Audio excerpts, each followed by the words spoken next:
कि एलजी की शक्तियां बढ़ाने वाले बिल को लेकर के बवाल मचा हुआ है। तो इस वक्त की जानकारी, जहां केंद्र सरकार पर सीएम अरविंद केजरीवाल ने हमला बोला है, चुनी हुई सरकार की शक्तियां कम करना चाहती है बीजेपी, ये केजरीवाल की तरफ से कहा गया है। तो इस वक्त की बड़ी जानकारी, जहां दिल्ली सरकार और उपराज्यपाल के बीच में फिर से जंग छिड़ी हुई है। और साथ ही आपको बता दें कि लोकतांत्रिक होने का ढोंग क्यों कर रही है सरकार, ये मनीष सिसोदिया की तरफ से सवाल खड़े किए गए हैं। तो जिस तरह से जो बिल लाया गया है, उसमें यह कहा जा रहा है कि एलजी की शक्तियां जिस तरह से बढ़ाई जा रही हैं, वहीं दिल्ली सरकार पर भी, दिल्ली सरकार की जो शक्तियां उसे कम करने का काम जो है वो लगातार बीजेपी या फिर केंद्र की सरकार करना चाहती है, जिसको लेकर के अब जो है वो लगातार दिल्ली की अरविंद केजरीवाल सरकार केंद्र सरकार पर निशाना साधते हुए नजर आ रही। तो इस वक्त की जानकारी, जहां पर आपको बता दें कि मनीष सिसोदिया ने यह कहा है कि लोकतांत्रिक होने का ढोंग क्यों आखिरकार सरकार की तरफ से किया जा रहा है। तो लगातार जिस तरह से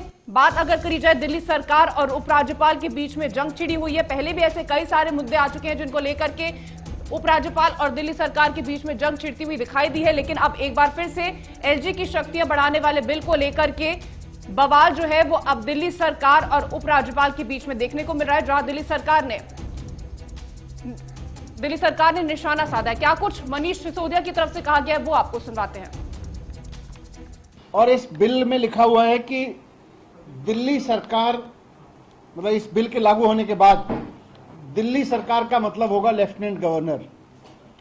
दिल्ली में चुनी हुई सरकार का मतलब अब कुछ नहीं रह जाएगा। दिल्ली में सरकार का केवल एक मतलब होगा, लेफ्टिनेंट गवर्नर। ये बहुत ही खतरनाक अमेंडमेंट है, लोकतांत्रिक हिसाब से देखें और संविधान के हिसाब से देखें, दोनों तरफ से। और दूसरा, इसमें लिखा हुआ है कि जो चुनी हुई सरकार है, मंत्रिमंडल है, वो जो भी फैसले लेगा उसकी फाइल अब एलजी के पास भेजनी पड़ेगी, हर एक फाइल। तो दो अमेंडमेंट है मेन रूप से इसमें। पहला यह कि दिल्ली सरकार का मतलब होगा लेफ्टिनेंट गवर्नर, तो इसका मतलब यह है कि चुनी हुई सरकार का कोई मतलब नहीं रह गया, चुनाव कराने का कोई मतलब नहीं रह गया, मुख्यमंत्री मंत्री का कोई मतलब नहीं रह गया, सरकार केवल एलजी साहब होंगे। तो ये एक बहुत ही तानाशाही भरा अमेंडमेंट है, हर एक फाइल एलजी के पास भेजनी पड़ेगी। ये भी अपने आप में एक बहुत तानाशाही भरा है कि फिर सरकार चुनने का मतलब क्या रह गया, फिर चुनाव क्यों करवाते हो, फिर डेमोक्रेसी का दिखावा क्यों करते हो। अगर चुनी हुई सरकार, चुने हुए मंत्रियों, चुने हुए मुख्यमंत्री के पास में कोई डिसीजन लेने की पावर ही नहीं है, और अगर सरकार का मतलब हो गया लेफ्टिनेंट गवर्नर, तो फिर ये मंत्री मुख्यमंत्री बनाते क्यों, ये विधानसभा बनाते क्यों, चुनाव कराते क्यों, ये लोकतंत्र होने का, लोकतांत्रिक होने का ढोंग क्यों करते हो।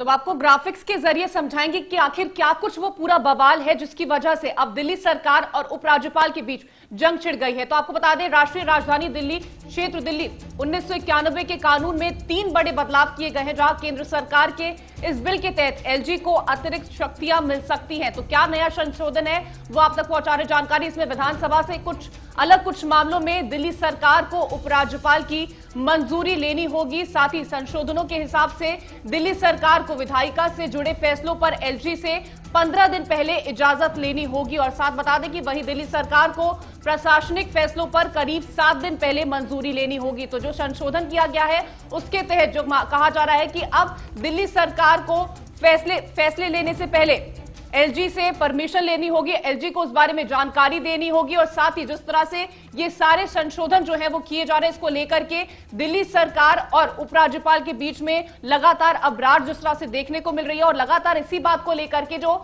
सीएम अरविंद केजरीवाल हैं वो केंद्र सरकार पर निशाना साध रहे हैं कि आखिरकार जो सरकार को जनता ने चुना है, बीजेपी और आम आदमी पार्टी का इस पूरे मसले को लेकर के क्या कुछ कहना है वो भी आपको सुनवा देते हैं। ये सुप्रीम कोर्ट के आदेशानुसार ये बिल लाया गया है। ये बार बार जाते हैं कोर्ट में, और जो एनसीटी के रूल्स बने हुए हैं उसकी अवहेलना करते हैं, और अवहेलना करने के बाद जब उस पर कोई कार्रवाई होती है तो कोर्ट भागते हैं।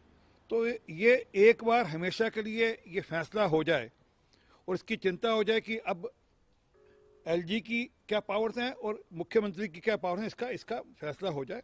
इसमें दिक्कत होनी है, और ये दिमाग में रहना चाहिए। दिल्ली एक यूनियन टेरिटरी है, दिल्ली एक पूर्ण राज्य नहीं है। ये केजरीवाल साहब जब चुनाव लड़ते हैं तो उनके ये समझकर चुनाव लड़ते हैं कि दिल्ली एक यूनियन टेरिटरी है और यूनियन टेरिटरी की एक डिफाइंड पावर्स हैं, उसके अंतर्गत उनको काम करना पड़ेगा। और बार बार सिर्फ एक ही काम होता है कि जनता के द्वारा प्रचंड बहुमत से चुनी हुई सरकार के अधिकारों को कैसे खत्म करना है, कैसे उसको कुचलना है, कैसे उसको समाप्त करना है, ये काम मोदी सरकार का रहता है। दूसरी बात, दिल्ली के मामले में सुप्रीम कोर्ट में एक लंबी सुनवाई के बाद संविधान पीठ ने एक फैसला दिया जिसमें दिल्ली की सरकार को कहा कि आपके पास ये अधिकार है और इसमें आपको एलजी से कुछ पूछने या फाइल पास कराने की जरूरत नहीं है। ये हमारा नहीं, देश के सर्वोच्च न्यायालय सुप्रीम कोर्ट के संविधान पीठ का फैसला है। तो एक तरफ देश की संविधान पीठ का फैसला और दूसरी तरफ लोकतंत्र में जनता का फैसला, दोनों फैसलों को खत्म करके दिल्ली में एलजी का राज, एलजी का डंडा, एलजी का शासन चलाने के लिए ये गैर संवैधानिक बिल पार्लियामेंट में आज लाया गया है लोकसभा के अंदर। तो हम लोग इसका पुरजोर तरीके से विरोध करेंगे जब राज्यसभा में आएगा। तो ज्यादा जानकारी के लिए हमारे साथ हमारे संवाददाता केशव मोहन मिश्रा जुड़ रहे। केशव, एक बार उस बिल को समझाइएगा जिसके तहत अगर जिस तरह से केजरीवाल सरकार और उपराज्यपाल के बीच में ये बहस छिड़ी हुई है।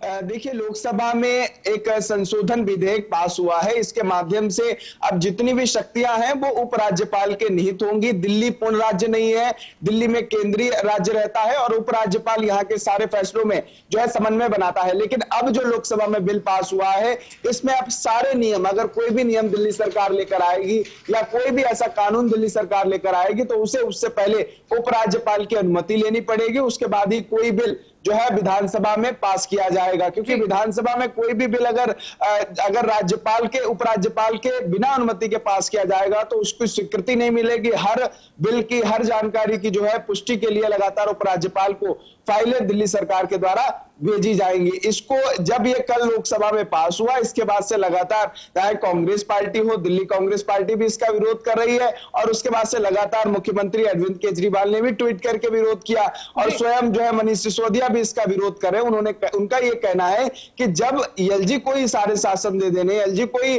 सारी जिम्मेवारी दे देनी है तो फिर दिल्ली में सरकार की आवश्यकता क्या है और दिल्ली के लोगों की वोटिंग की आवश्यकता क्या है, क्योंकि जब दिल्ली के लोग वोट करते हैं तब कोई सरकार को चयन करते हैं। उन्होंने ये भी कहा है ये लोकतंत्र की हत्या है। केशव, जिस तरह से बात अगर दिल्ली सरकार भी करे तो दिल्ली सरकार ने ये बात कही है कि जनता ने हमें पूर्ण बहुमत दी है, उसके बाद ही हम सत्ता में आए हैं और सरकार जो है केंद्र सरकार वो हमारा हक छीनने का काम कर रही है। और साथ ही अगर बात की जाए तो क्या अब केजरीवाल सरकार क्या कुछ कदम उठाएगी और किस तरह से विरोध करते हुए नजर आने वाली है?